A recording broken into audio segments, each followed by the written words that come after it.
하나님의 말씀은 신명기 24장입니다.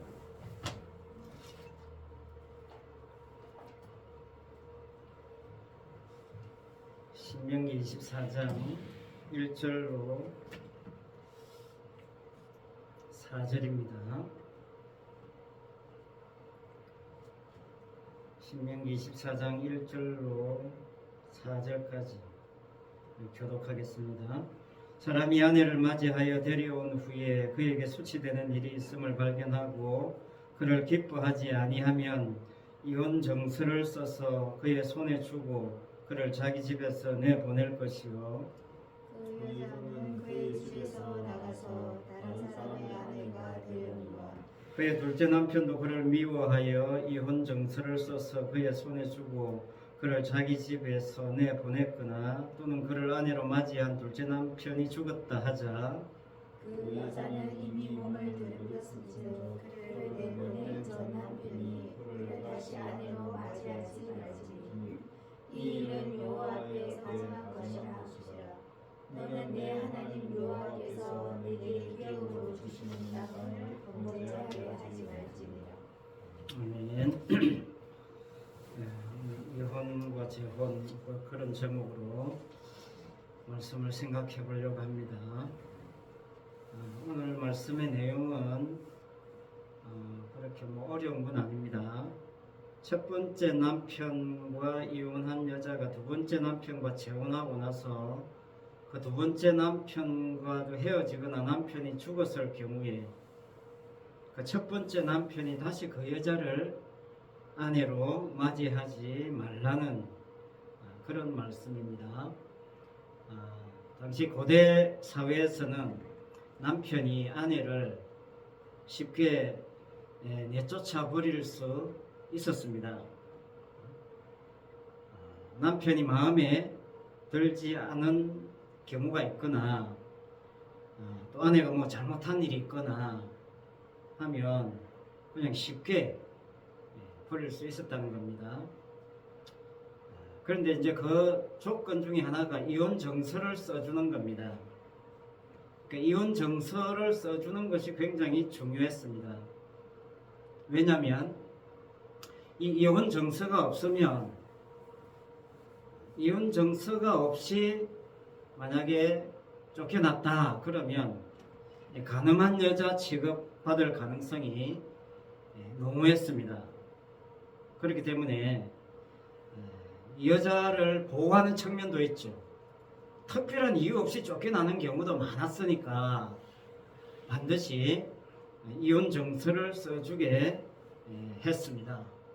그래서 이 이혼 정서는 어떻게 보면 이 여자를 보호하기 위한 측면도 있습니다. 당시에 여자는 약자였지 않습니까? 그래서 여성을 보호하기 위한 최소한의 장치가 이혼 정서가 되는 겁니다. 그래서 이 이혼 정서는 세 가지 의미가 있어요. 첫 번째는 이혼 사유가 간음이 아니다 하는 것이고, 두 번째는 합법적이다, 합법적으로 자유로운 몸이 됐다 하는 것이고, 세 번째는 그렇기 때문에 다시 결혼해도 된다 라는 그런 의미를 이혼 정서가 담고 있습니다. 자, 오늘 본문의 말씀은 단순히 그냥 남편과 아내, 이 사람들 속에서 결혼관계 속에서 주어지는 인간관계로만 우리가 비춰지고 있지만 사실은 그렇지 않다라는 점을 생각해 봐야 되겠습니다.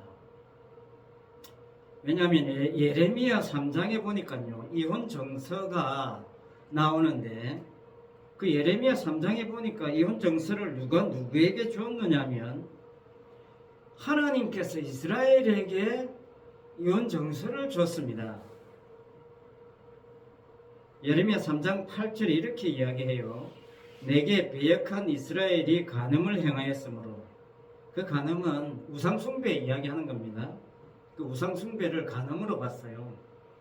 그래서 내가 그를 내쫓고 그에게 이혼서까지, 이혼 정서죠, 이혼서까지 주었으되 그의 반역한 자매 유다가 두려워하지 아니하고 자기도 가서 행음함을 내가 보았노라. 이렇게 예레미야 3장에서 이야기하고 있습니다. 그리고 예레미야 3장 8절 이하에 보면 하나님을 이스라엘의 남편으로 이야기하고 있습니다. 이 말씀을 우리가 참 주목해야 되겠습니다. 이스라엘이 그러니까 하나님의 배우자가 되는 거죠. 아내가 되는 거죠. 하나님이 이스라엘의 남편이 된다는 겁니다. 그러니까 성경에서 말하는 결혼 제도라는 것은 단순히 그냥 우리가 이 세상에서 결혼해서 사는 뭐 그런 정도의 의미로 국한되는 것이 아니라는 겁니다. 하나님과 이스라엘과의 관계, 하나님과 백성들과의 관계, 하나님과 자녀들과의 관계, 그 관계가 깔려 있다는 거죠. 그래서 오늘 말씀은요, 마음에 안 들어서 버렸다가 나중에 아쉬우니까 다시 데려오려고 하는 그런 것은 용납되지 않는다는 겁니다. 왜 그걸 하나님께서 용납하지 않으실까요? 이게 오늘 말씀의 첫 번째로 중요한 점입니다. 하나님께서 왜 그걸 용납지 않느냐면요, 이 이혼 정서라는 것이 율법이거든요. 율법에 명시되어 있는 것입니다. 그래서 율법은요, 개인의 욕심을 채워주거나 개인의 행복한 삶을 보장해 주려고 주신 것이 아니라는 점이에요. 이혼 정서 써주면 되지 않냐? 사람들이 그렇게 쉽게 생각한다는 겁니다. 쉽게 버리고 쉽게 데려오고 그걸 용납지 않는 겁니다. 그게 뭡니까? 자기 욕심이거든요. 율법대로 했으면 됐다. 이혼 정서 뭐 써주면 되지. 그 정도로 그치는 말씀이 아니다는 겁니다. 그러니까 하나님의 말씀을 가지고 율법을 가지고 자기 욕심 채우는 꼴밖에 되지 않는 거죠. 그래서 용납하지 않는 겁니다. 하나님의 말씀을 가지고 자기 개인의 안녕과 행복과 평안과 욕심을 채우는 도구로 사용될 가능성이 너무합니다. 예나 지금이나. 혼인관계와 관련된 율법이라는 것이 단순히 부부가 서로 만족하도록 하기 위한 법이 아니라 근본적인 의도가 뭡니까? 근본적인 의미. 원래 부부관계의 근본적인 의미가 뭡니까? 한 몸이라는 거거든요. 한 몸. 남자가 여자와 연합해서 한 몸 된다는 그 신비로움을 담아놓은 것이 원래 부부관계거든요.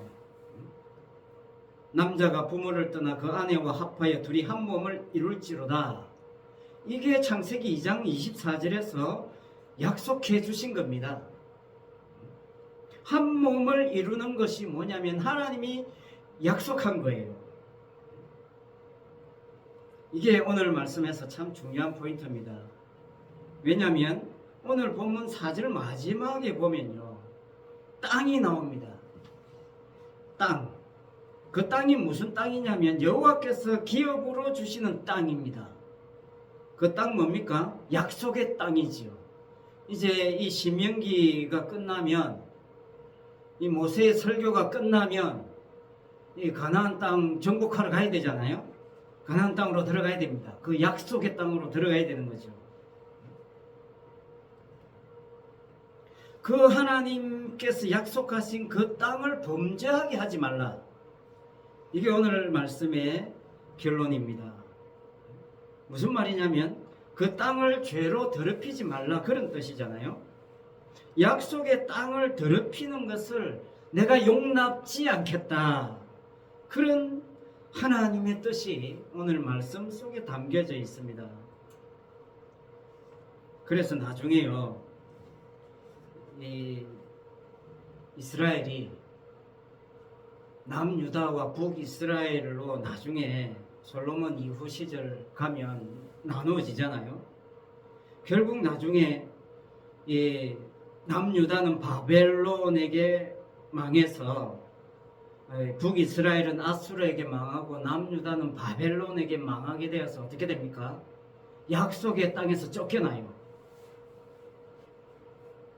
다 포로잡혀서 가니까 약속의 땅에서 나가게 되는 겁니다. 그건 무슨 말이냐면요, 죄를 범한 이스라엘을 약속의 땅에서 치워버리는 겁니다, 하나님이. 그러므로 해서 이 약속의 땅의 거룩성을 보존하는 거예요. 땅의 거룩을 지키기 위해서 이스라엘을 치워버리는 거죠. 땅의 거룩을 보존하기 위한 조치가 이스라엘로 하여금 망하게 만드는 겁니다. 하나님이 땅의 거룩을 위해서 아수르를 사용했고 바벨론을 사용했다는 겁니다. 그래서 성경은요, 아수르나 바벨론을 그냥 하나님께서 사용한 막대기다, 그렇게 이야기하고 있습니다. 하나님의 진노의 막대기로 사용했다는 거예요. 그렇게 사용하기 위해서 그 나라들을 이스라엘 주변에 배치시켜 놓았다, 그렇게 보면 되는 겁니다. 이사야 10장 5절에 보니까 아수르 사람은 내 진노의 막대기라, 그렇게 말씀했습니다. 여러분, 오늘날 국가가 존재하는 것도 마찬가지예요. 하나님이 국가를 존재하게 하신 것은요, 그냥 그 국가들을 막대기로 사용하기 위함입니다. 하나님의 백성들을 위한 막대기로 사용하는 겁니다. 뭐 미국 대단한 것 같고 북한 큰 소리 치는 것 같지만 그냥 막대기예요. 하나님의 막대기입니다. 때를 위해서 준비해 놓은 그냥 막대기죠. 우리가 두려워하거나 부러워할 대상이 아닙니다. 며칠 전에 뉴스를 보니까 북한이 한국을 적대국으로 아주 공개적으로 확정을 했다는 뉴스를 들었어요. 웃기는 거죠. 막대기 주제에 큰 소리 치고 있는 겁니다. 하나님께서 약속을 위한 진노의 막대기로 사용하려고 그냥 배치해 놓은 거예요, 국가들은. 여러분, 오늘 말씀이 율법입니다. 율법 말씀하고 있는데, 율법보다 먼저 있었던 것이 뭡니까? 약속이에요. 그 약속이 담겨져 있는 땅이 약속의 땅이고요. 그러니까 율법보다 약속이 먼저 있다는 것은 뭡니까? 약속을 위해서 율법을 주셨다, 그런 뜻입니다. 갈라디아서 3장 17절에 이런 말씀 나옵니다. 내가 이것을 말하노니 하나님이 미리 정하신 언약을 430년 후에 생긴 율법이 없이 하지 못하여 그 약속을 헛되게 하지 못하리라, 그런 말씀이 있습니다. 이 말씀에서 강조하는 바가 뭐겠습니까? 약속이 율법 있기 전에 먼저 주어졌다는 점을 강조하고 있어요. 율법은 약속을 주시고 나서 430년이나 지난 이후에 주셨습니다. 왜 주셨느냐? 그 율법이 인간의 죄를 마구 파헤치라고, 그 율법을 가지고 인간의 죄를 마구 드러내라고 주신 거예요. 그러므로 해서 약속을 헛되게 하지 못하게 한 겁니다. 약속을 약속되게 하기 위해서 율법을 주셨다는 뜻이에요. 다시 말하자면 율법으로 죄를 덜추어내야 약속이 약속된다는 거예요. 약속이 빛을 발하게 된다는 겁니다. 그래서 약속의 땅은 뭐냐면 약속만을 드러내는 땅이다, 그런 뜻입니다. 그래서 약속의 땅이에요. 그러면요, 430년 전에 주어진 그 약속, 그 약속의 본질은 뭡니까? 그 약속을 누구에게 주었어요? 그 약속은 아브라함에게 주어진 겁니다. 아브라함에게 주신 그 약속의 핵심이 뭐냐면 믿음으로 이렇게 된다는 거예요. 아브라함의 믿음이 뭐냐니까 로마서 4장에 보니까 약속하신 그것을 또한 능히 이루실 줄을 확신했다는 거예요. 누가? 아브라함이. 그걸 바울이 깨달은 겁니다. 그걸 바울이 알았던 거죠. 아브라함의 믿음이라는 것은 뭐냐면 하나님께서 약속하신 것을 하나님께서 능히 이루실 것이라는 사실을 믿고 확신했다는 겁니다. 그래서 그걸 의로 여겼다는 거예요, 하나님께서. 그래서 그 약속을 누가 능히 이루시느냐? 로마 4장 그 이후에 가면 예수 그리스도 이야기하는 거거든요. 주님 이야기합니다. 예수님이 다 이루신다는 이야기 결국 하고 있는 거거든요. 그래서 결국 아브라함의 믿음, 아브라함이 의롭다는 것, 그건 아브라함 자신의 무슨 행함이 아니라 오로지 예수님이 약속을 온전히 성취하신 그것을 믿고 의지했던 그것만이 아브라함의 믿음이고 의였다는 거죠. 그래서 믿음으로 의롭다함을 얻는 이 약속은 결단코 취소되지 않고 헛되지 않는다는 겁니다. 그 어떤 율법으로도 헛되게 할 수 없다는 거예요. 갈라디아서 3장 6절에서도요. 아브라함이 하나님을 믿음에 그것을 그에게 의로 정하셨다. 그렇게 이야기하고 있습니다. 아브라함이 하나님을 믿었던 그 믿음이 자기에게 약속해 주신 그것을 하나님이 온전히 이루신다. 내가 이루는 게 아니군요. 그걸 확실하게 알았다는 겁니다. 그게 의로 정하셨다는 겁니다. 그걸. 그러니까 아브라함이 믿음으로 의롭다함을 받았다는 뜻은요. 430년 후에 율법이 등장하게 되는데 그 율법을 지키는 너의 그 행함으로 의롭다함을 얻지 못한다는 뜻을 이미 미리 그 아브라함에게 주신 약속 속에 담아 놓았다는 거예요. 430년 이후에 율법 줄 텐데 그 율법 지켜봐야 소용없다는 것을 이미 아브라함에게 약속에 담아 놓았다는 뜻입니다. 왜? 사람들은 율법 주면 율법 지키려고 한다는 걸 하나님이 이미 다 알고 있기 때문에 그래요. 다시 말하자면요, 인간의 행함으로 의롭다 할 위인이 없다는 사실을 분명히 함으로 해서 하나님께서는 믿음으로 의롭다 하는 이 원칙을 천국 갈 때까지 변함없이 한결같이 유지하겠다는 사실을 분명히 하겠다는 거예요. 그 어떤 일이 있어도 이것은 흔들림이 없이 변함이 없이 하나님께서 밀어붙인다는 겁니다. 그래서 그 땅이 약속의 땅이에요. 그 땅에다가 그 하나님의 뜻을 심어 놓은 겁니다. 그러니까 오늘 본문에 이혼정서 이야기하는데 이혼정서 그거 율법대로 이혼정서 하나 써줬다고 해서 네가 잘났다고 착각하지 말라는 뜻입니다. 이혼정서 하나 써준 걸로 그 이혼했다는 것을 정당화하지 말라는 그런 뜻이 담겨져 있는 겁니다. 뭐 이혼정서 하나 써준 거를 굉장히 내가 너한테 선심 쓰는 거야. 내가 너한테 정말 잘해주는 거야. 그렇게 착각하지 말라는 거예요.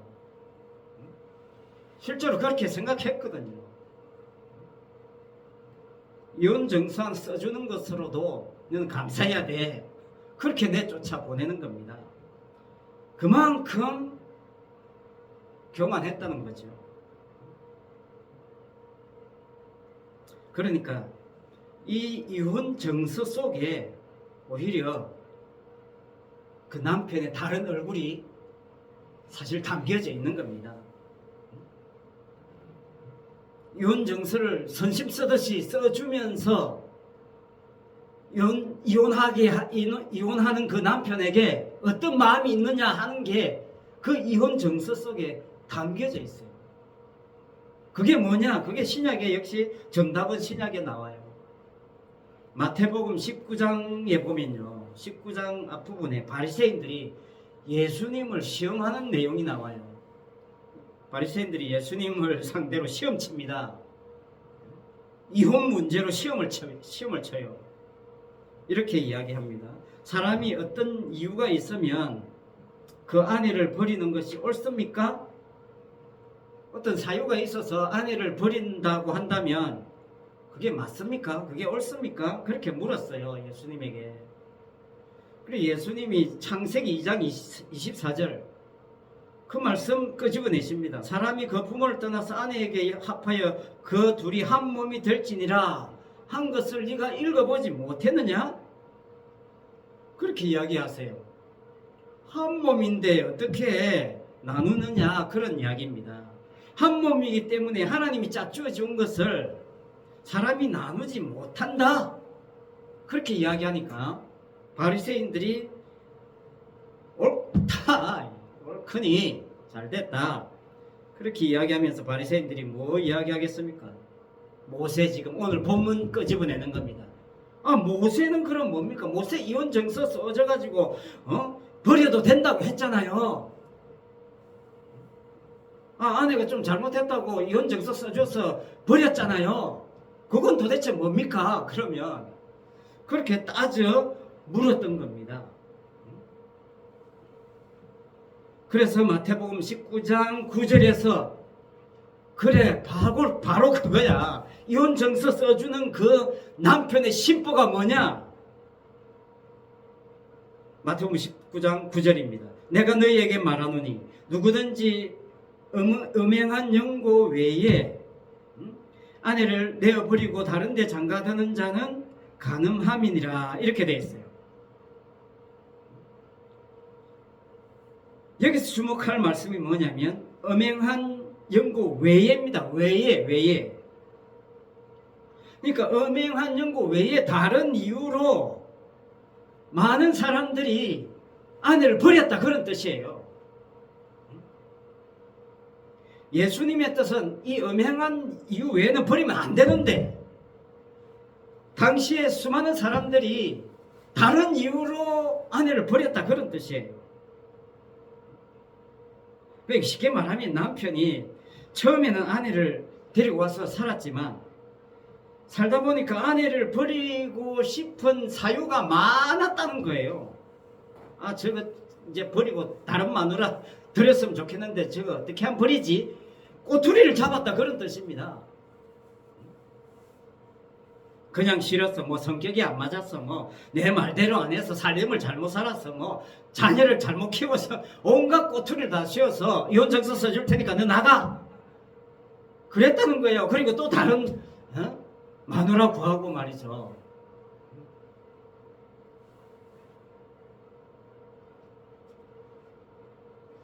그래서 여기서 주님께서 말씀하시는, 대답하시는 그 이혼 정서에 담겨져 있는 본질은 뭐냐 말이죠.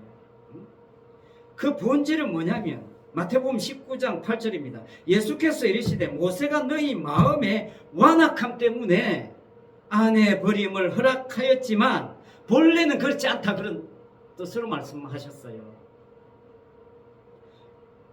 그러니까 이혼 정서가 뭡니까? 이혼하는 그 남편의 완악함을 드러내는 도구가 된 겁니다.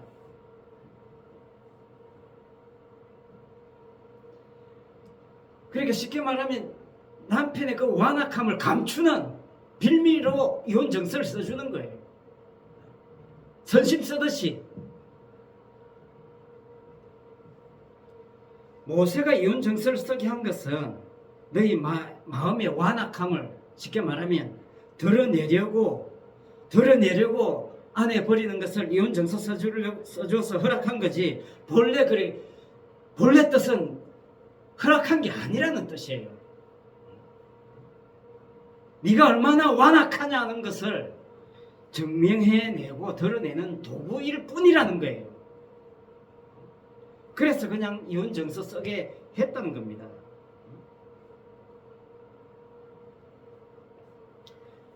자기 마음에 들지 않는다고 아내를 버리는데 그냥 버리지 않고 이혼 정서 써준 것조차도 은혜 베푼 것으로 생각하는, 그게 얼마나 완악하냐는 거죠. 얼마나 악하냐는 겁니다. 그 정도로 인간은 악하다는 거예요. 그 인간의 본성을 드러내고 까발리는 겁니다. 이게 모든 인간 속에 있는 이 죄악성이에요. 그걸 다 감추고 있는 거죠. 결론적으로 오늘 중요한 말씀 한 군데 보면서 말씀을 정리하려고 합니다. 로마서 7장 1절에서 4절인데요. 조금 길지만 한번 들어보세요. 형제들아, 내가 법 아는 자들에게 말하노니 너희는 그 법이 사람이 살 동안만 그를 주관하는 줄 알지 못하느냐. 남편 있는 여인이 그 남편 생전에는 법으로 그에게 매인 바 되나 만일 그 남편이 죽으면 남편의 법에서 벗어나느니라. 그러므로 만일 그 남편 생전에 다른 남자에게 가면 음녀라. 그러나 만일 남편이 죽으면 그 법에서 자유롭게 되나니 다른 남자에게 갈지라도 음녀가 되지 아니하느니라. 그러므로 형제들아, 너희도 그리스도의 몸으로 말미암아 율법에 대하여 죽임을 당하였으니 이는 다른이 곧 죽은 자 가운데서 살아나신 이에게 가서 우리가 하나님을 위하여 열매를 맺게 하려 함이라. 이렇게 말씀하고 있습니다. 길지만 짧게 정리하면 이렇습니다. 성경에서 말하는 결혼 문제라는 것이 단순히 남녀 간의 결혼 문제가 아니라는 뜻이에요. 율법에 관련된 문제고 예수 그리스도와 관련된 문제라는 겁니다. 그래서 4절 말씀에, 로마서 7장 4절 말씀에 그러므로 라는 말씀이 중요합니다. 그러므로 1절까지 3절까지 내용처럼 남편과 아내의 관계가 남편이 죽어야 벗어난다는 이 관계가 결국 성도와 그리스도의 관계라는 겁니다. 율법과 성도와의 관계라는 겁니다. 그 율법이라는 남편이 죽어야 자유한다는 거예요. 그 율법이라는 남편이 어떻게 죽느냐? 인간에게서는 인간의 힘으로는 안 된다는 거죠. 예수님이 가능하다는 겁니다. 주님이 십자가의 죽음으로 율법이 죽는 겁니다. 그리고 율법을 완성하는 거죠. 그래서 탄생한 게 뭡니까? 그리스도의 몸이라는 거예요.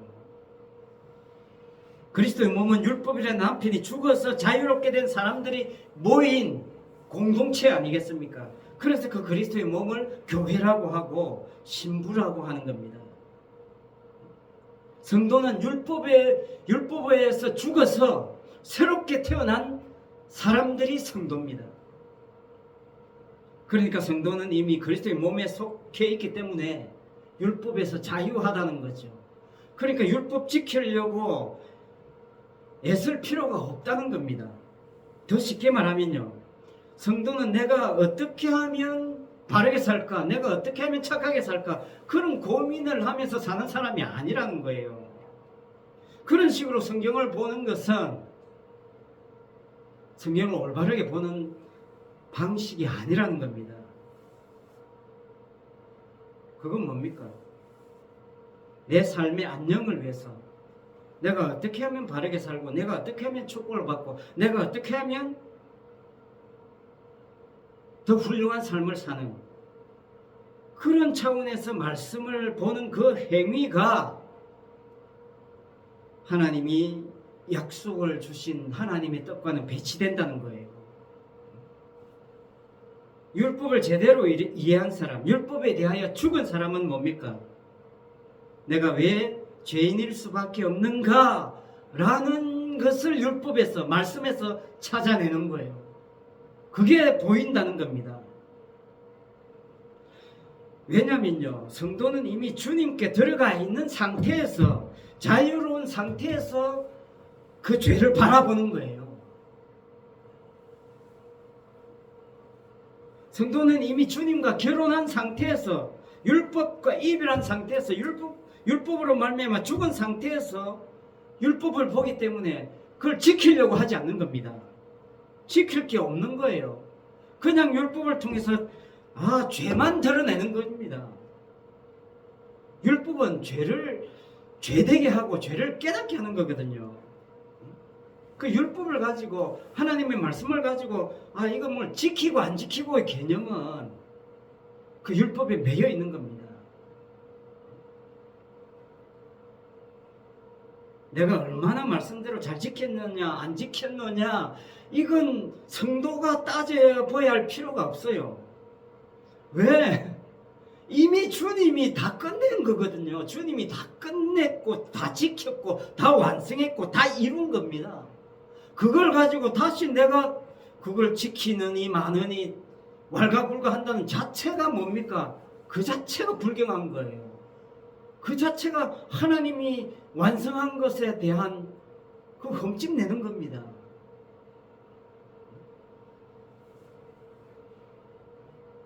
성도는요, 더 완성된 그것을 보면서 그 속에서 보니까 완성된 상태에서 보니까 제대로 죄가 보이는 겁니다. 그래서 고백할 게 죄밖에 없어요.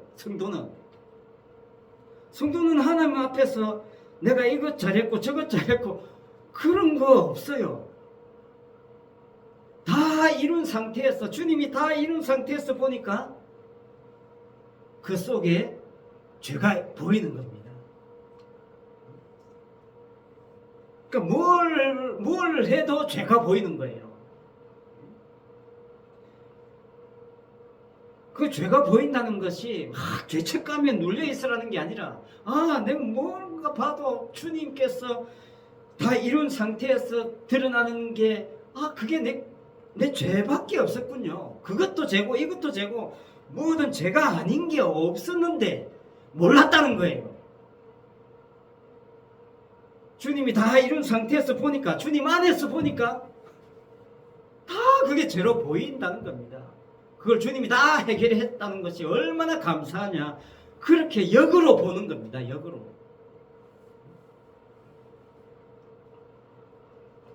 주님이 율법에 해방시켜 주신 그 십자가의 은혜와 사랑 드러내라고 결혼하게 한 겁니다.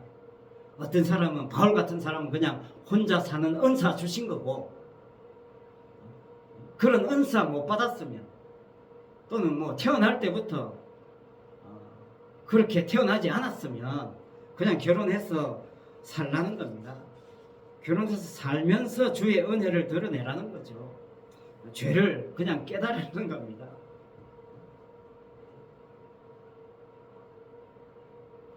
그래서 에베소서에서 말하는 남편과의 아내와의 관계 속에서 드러내야 할 본질이 뭐냐? 그 관계의 본질이 뭐냐? 에베소서 5장 22절입니다. 죽게 하듯 하라는 거예요. 죽게 하듯 하라. 이 죽게 하듯 하라는 이 말씀이 뭡니까? 죽게 하듯 우리 인간의 힘으로 죽게 하듯 못 하거든요. 그러니까 평생 우리는 주님이 완성하신 그 가운데서 나는 죽게 하듯 못하는 이 죄만 더 크게 보이는 겁니다.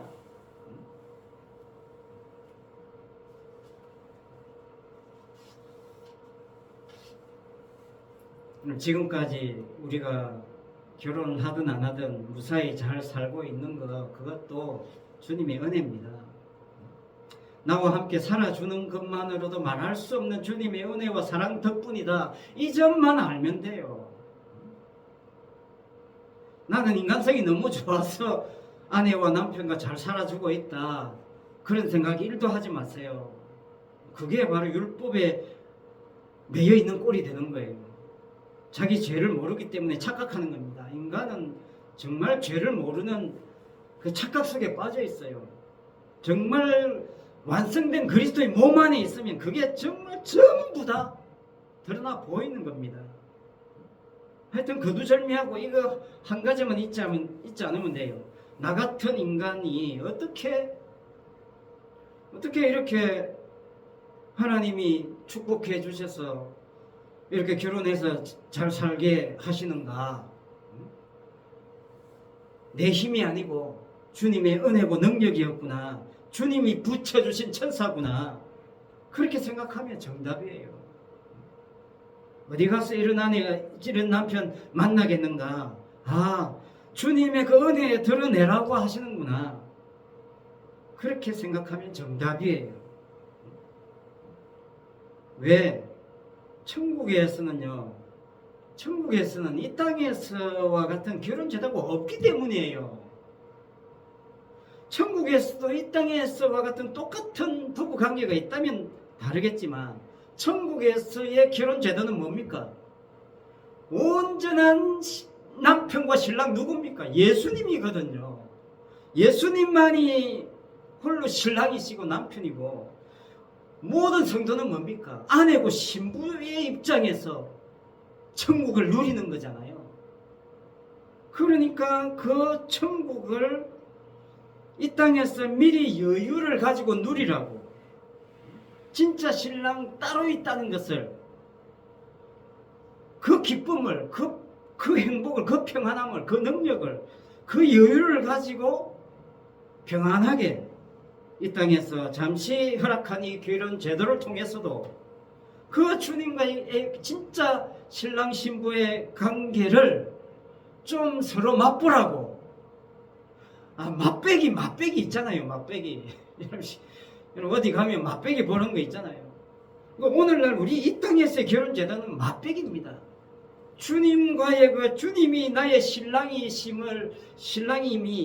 주님이 우리를 얼마나 사랑하시는가 하는 그 사랑을 조금 맛보라고, 피차 사랑하면서 맛보라고 결혼 제도를 만들어 주신 거예요. 왜? 곧 없어지니까. 이 땅에서 잠시 있다가 없어지니까. 영원한 제도가 아닙니다. 영원한 것은 진짜 신랑이신 예수님이 영원한 신랑이시고요, 성도는 교회로서 주님의 몸으로서 영원한 신부잖아요. 그걸 이 땅에서 잠시 주님이 허락하신 남편과 아내라는 이 땅의 결혼 제도라는, 부부라는, 가정이라는 이 제도를 통해서 그 하늘의 천국의 풍성함을 맛보라고, 그래서 피차 사랑하라고 이야기하고 죽게 하듯 하라고 하고 그런 말씀을 우리에게 주시는 겁니다. 그럼에도 불구하고 우리가 제대로 못하잖아요. 솔직히 어떻게 죽게 하듯 합니까? 주님이 우리를 사랑하듯 어떻게 우리가 주님을 사랑합니까? 못하잖아요. 그 못함을 통해서 더더욱 우리가 그 주님이 우리를 완벽하고 온전하게 사랑하시는 그 사랑에 의지해서 살아가는 그 훈련, 그걸 이 땅에서 잠시 주신 이 제도를 통해서, 가정과 부부라는 이 제도를 통해서 맛보게 하시는 겁니다. 그 풍성한 천국을 이 땅에서 주신 이 가정을 통해서도 더 많이, 더 풍성하게 누리는 그런 성도의, 주님의 몸으로서의 성도의 가정이 되시기를 바랍니다. 기도하겠습니다. 아버지 하나님, 우리는 영원하지 않은 것을 영원한 것처럼 생각할 때가 많습니다. 잠시 이 땅에 있는 건데 이 땅이 영원할 것처럼 착각하면서 사는 것이 우리의 한계입니다. 우리의 부족함입니다. 어리석음입니다.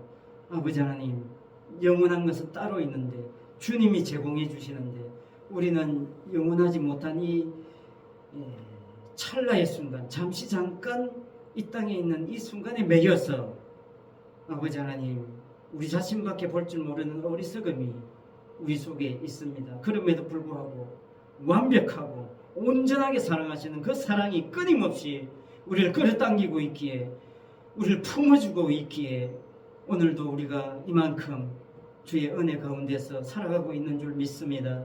그 은혜와 사랑을 더 깊이 깨닫고 감사 찬양하며 영광 돌리는 그런 우리의 가정이 되게 하시고, 가족들이 되게 하시고, 부부관계가 되게 하시고, 교회가 되게 하여 주시옵소서.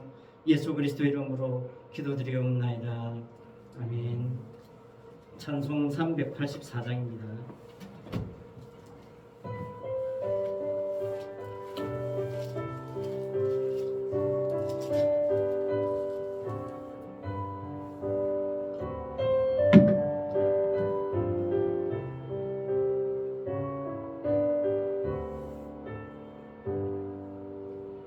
나의 갈 길 다가도록 예수 인도하시니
매우 가라나 나의 앞에 반석에서 샘물 나게 하시네 나의 앞에 반석에서 샘물 나게 하시네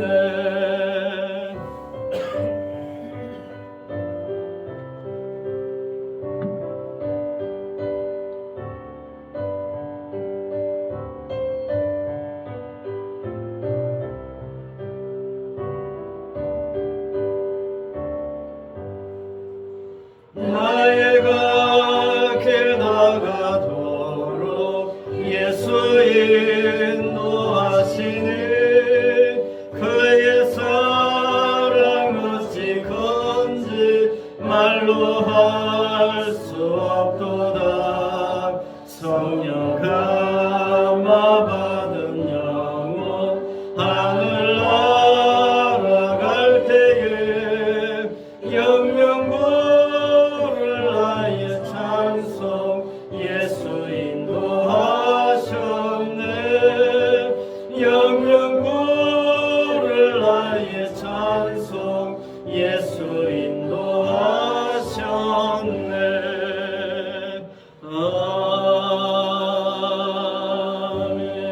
아멘. 기도하겠습니다.